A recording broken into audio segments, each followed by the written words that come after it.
আজকের মেনু কি মা? পাবদা মাছের ঝোল হালকা পাতলা করে। আচ্ছা। মাছ ভেজে নিয়েছি, মাছের জন্য বেগুনও ভেজে নিয়েছি। বেগুন দিয়ে পাঠিয়ে নেবো কালো জিরা। কালো জিরা গেল সোমবারে। তারপরে এখন যাবে পেঁয়াজ,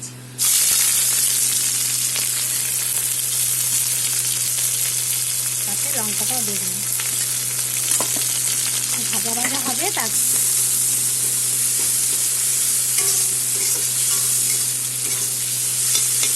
ভাজা হবে, তারপর টমেটো যাবে এটাতে। পেঁয়াজ লঙ্কা মোটামুটি ভাজা হয়ে গেছে, এখন টমেটোটা দিয়ে দিলাম।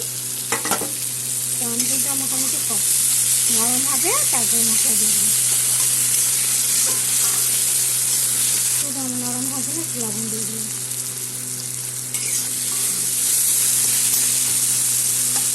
এখন লাল লঙ্কার গুঁড়ো আর জিরার গুঁড়ো দিয়ে দিলাম জলে গুলিয়ে।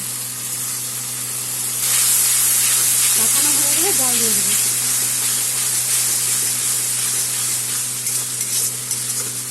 হয়ে গেছে, এখন জল দিয়ে দেবো।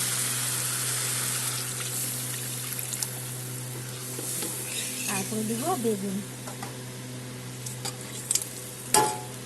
তারপর পরিমাণ মতন হলুদ আর লবণ দিয়ে দেবো। হলুদ দিয়ে দিলাম আর লবণ দিয়ে দিলাম।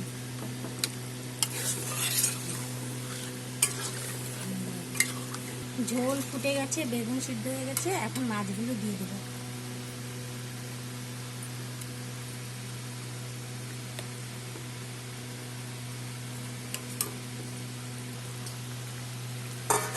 এখন ধনিয়া পাতা দিয়ে নামিয়ে ফেলবো।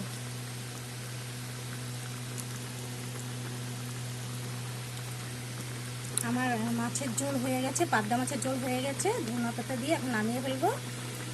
ভিডিওটা দেখে কেমন লাগলো লাইক কমেন্ট শেয়ার করবেন। Thank you.